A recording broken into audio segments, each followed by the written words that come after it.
안녕하세요. 지식과 교양을 탐구하는 익명의 도시입니다. 토지, 주택, 그리고 경제학 이야기 두 번째 영상입니다. 영상을 시청하시기 전에 구독과 좋아요, 알림 설정 부탁드립니다. 오늘은 토지의 가치에 대한 이야기를 해보려고 합니다. 이 영상에서 말하는 가치는 당연히 경제적 가치입니다. 모든 토지는 경제적 가치를 지니는데 이 경제적 가치는 우선 사용할 수 있는 용도에 의해 결정됩니다. 이 토지가 농사를 짓기 위한 것이냐, 아니면 생산시설을 위한 것인가, 아니면 상점을 위한 것인가, 아니면 주택을 건설하기 위한 것이냐 등등 이 토지의 용도가 무엇인가에 따라 토지의 경제적 가치는 달라집니다. 예를 들면 이 자료는 서울시 강남구 압구정동의 2021년 표준지 공시지가입니다.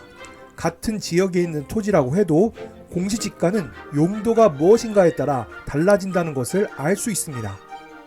특히 용도에 의한 경제적 가치는 토지가 갖는 자연적 특성보다는 다른 장소와의 지리적 관계, 즉 입지에 따라 달라질 것입니다.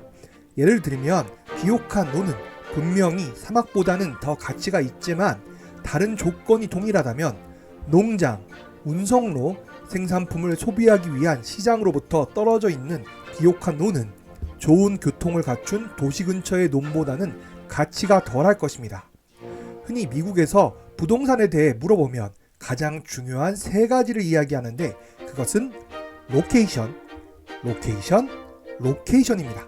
결국 토지의 경제적 가치는 입지가 결정한다는 의미이기도 합니다. 특정 입지에서의 토지의 가치는 해당 지역의 더 넓은 경제활동의 수준을 반영합니다.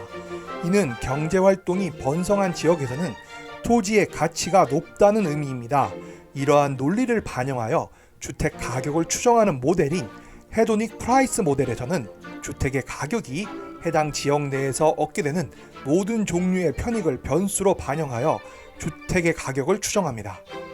헤도닉 프라이스 기법을 통한 주택 가격을 산정하는 모델에 대해 조금 더 설명하자면 주택 가격은 해당 위치에 입지한 주택 자체의 특성 및 주택이 위치한 입지로부터 받게 되는 여러 가지 특성의 함수라는 의미입니다. 즉 주택 가격은 방의 크기, 방의 개수, 해당 주택의 건축 연도와 주택의 종류에 의해 결정되기도 하지만 이와 더불어 지하철역으로부터의 거리, 주변 상권, 주변의 자연 환경, 주변의 혐오시설 유무 등의 외부 요인에 의해서도 결정된다는 것입니다. 다시 말하면 번성하는 도시의 주택 가격은 외지고 침체된 지역에 있는 동일한 주택의 몇 배가 될 수 있는데 이유는 도시에 사는 것이 가져다주는 경제적 기회에 접근할 수 있기 때문입니다. 가장 분명한 것은 기반시설에 대한 투자는 기반시설이 입지한 지역의 주변 토지의 사용 범위와 질을 증가시키고 다른 장소에 비해 서비스가 좋은 지역의 상대적 이점을 높임으로써 토지의 가치를 증가시킵니다. 새로운 교통수단 연결 혹은 좋은 학교의 통학거리 내에 있는 것은 해당 입지에 있는 주택의 시장 가치에 극적으로 영향을 미치는데 그것들은 주택 아래에 있는 토지의 가치를 높이기 때문입니다. 그러나 지금까지의 이야기는 토지의 사용가치만을 고려한 이야기입니다. 사실 토지의 가치는 현재 사용 가치에 의해서만 결정되는 것이 아닙니다. 토지는 영구적이기 때문에 토지를 통제하는 것, 다시 말해서 토지를 보유하는 것이 미래에 제공할 경제적 가치를 확보하는 수단입니다. 예를 들어 제가 갖고 있는 토지나 주택이 있는 지역에 대규모의 택지 조성 계획이라던가 아니면 지하철 건설 계획 등이 발표되면 저는 그 토지를 소유한 것 그 자체만으로도 미래에 제공될 경제적 가치를 확보하게 됩니다. 즉 토지는 식량 혹은 주거지를 공급해 주기도 하지만 동시에 자산이며 토지의 가격은 미래의 경제 활동에 대한 사람들의 기대를 반영하는 것입니다. 지난 영상에서 설명했던 것처럼 토지가 거의 영구적이라는 특성과 이로 인해 파생되는 희소성은 토지가 가치를 저장하기에 좋은 자산으로 우리가 인식하게끔 만듭니다. 그리고 대부분의 자산은 자연적 마모로 인해 시간이 지남에 따라 가치가 하락되지만 토지는 상승하는 경향이 있습니다. 따라서 많은 사람들은 가격 변동에 의해 가치를 급격하게 잃을 가능성이 상대적으로 높은 유동자산보다는 부동산, 즉 토지나 주택을 소유하기를 원하는 경향이 있습니다. 이러한 특성, 즉 특정 시점에 토지가 다른 목적으로 사용될 수 있기 때문에 토지가 일반적인 경제 이론에 깔끔하게 들어맞는 것을 어렵게 만듭니다. 토지는 이러한 특성으로 인해서 신용과 금융을 확장하기 위한 담보로서도 훌륭한 자산입니다. 서구의 역사에서는 2차 세계대전 이후 수십 년 동안 과도한 부동산 버블을 우려해서 자산에 대한 대출에 제한을 두었습니다. 그러나 1970년대와 1980년대에 신용시장의 자유주의화는 은행들이 오늘날의 자본주의 사회에서의 그들의 주요 역할을 근본적으로 변화시키도록 하였는데, 이는 주로 투자를 위한 기업의 대출로부터 주택 교입을 위한 가계대출로 전환해 왔고, 이때 토지나 주택을 담보로 하였습니다. 이에 대해서는 이후의 영상에서 더 자세히 다룰 예정입니다. 따라서 부동산 자산 대출 관행에 대한 국가의 규제는 토지 및 부동산 시장의 작동과 거시경제의 보다 일반적인 결정 요인입니다. 여러분들도 종종 뉴스에서 토지나 부동산 관련 대출 규제와 관련된 내용을 보실 수 있습니다. 우리는 주택 보유자들이 무주택자들에 비해 주택을 담보로 한 대출에 대한 접근성 확보에 있어서 유리하기 때문에 전체 주택 물량에서 2주택 이상의 주택 보유자의 비율이 증가하고 있는 것을 직접 목격할 수 있습니다. 토지를 담보로 대출을 허용하는 문제와 관련하여 크게 두 가지 정도의 의견들이 경제학자들 사이에서는 존재합니다. 첫 번째 의견은 토지가 경제개발의 관점에서 담보의 형태로 이용이 가능하다는 이론입니다. 두 번째 의견은 부동산의 대출의 급격한 증가는 재정적인 취약성을 증가시키고 금융위기와 장기 불황의 강력한 예측 변수라는 주장입니다. 이 두 번째 의견은 최근의 경제 상황을 잘 설명해 준다고도 할 수 있습니다. 그런데 일반적으로 경제학자들은 자본주의 경제 시스템을 토지, 신용 사이의 사이클로 특징 지을 수 있다고 이야기하기도 합니다. 다음 그림은 2차 세계대전 이후 60여 년간 영국의 주택과 토지의 가격 변화를 보여줍니다. 토지 가격의 경우 1960년대 이후 3번의 큰 호황과 불황의 주기가 있어 매우 불안정했습니다. 인플레이션을 감안하면 주택 가격은 2차 세계대전 이후 5배나 상승했습니다.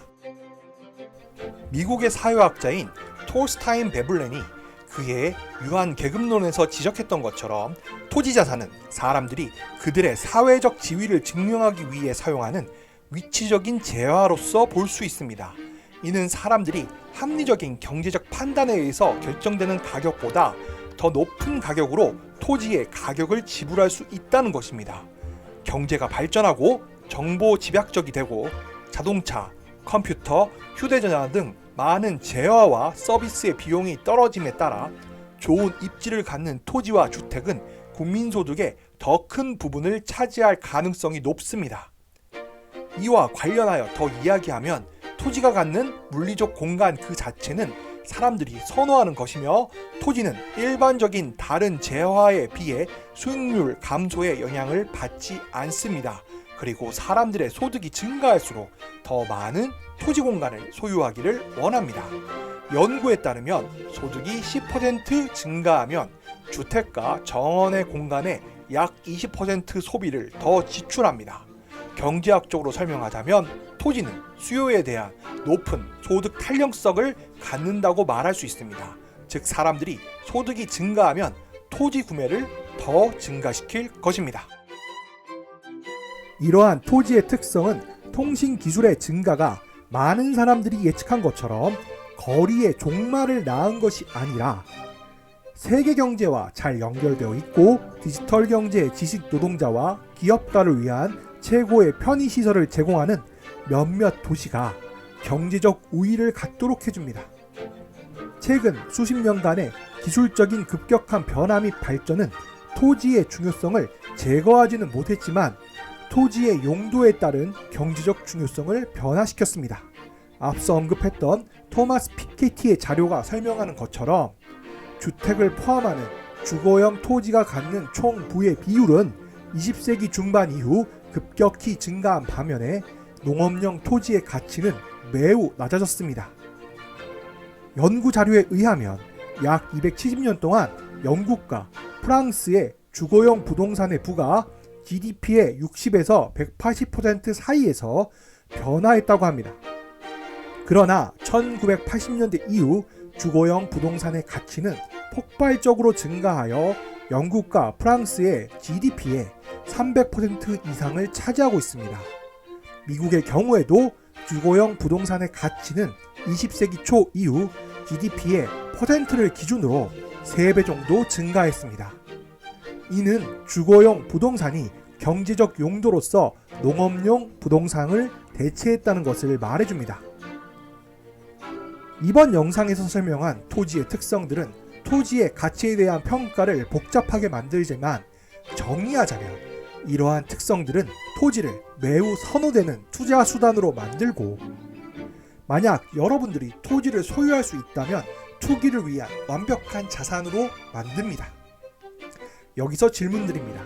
여러분은 충분한 돈이 있거나 대출을 할 수 있다면 토지나 주택을 구매하시겠습니까? 이번 영상은 여기까지입니다. 지금까지 시청해 주셔서 감사합니다. 이상 익명의 도시였습니다. 여러분의 구독과 좋아요, 알림 설정은 영상 제작에 큰 힘이 됩니다.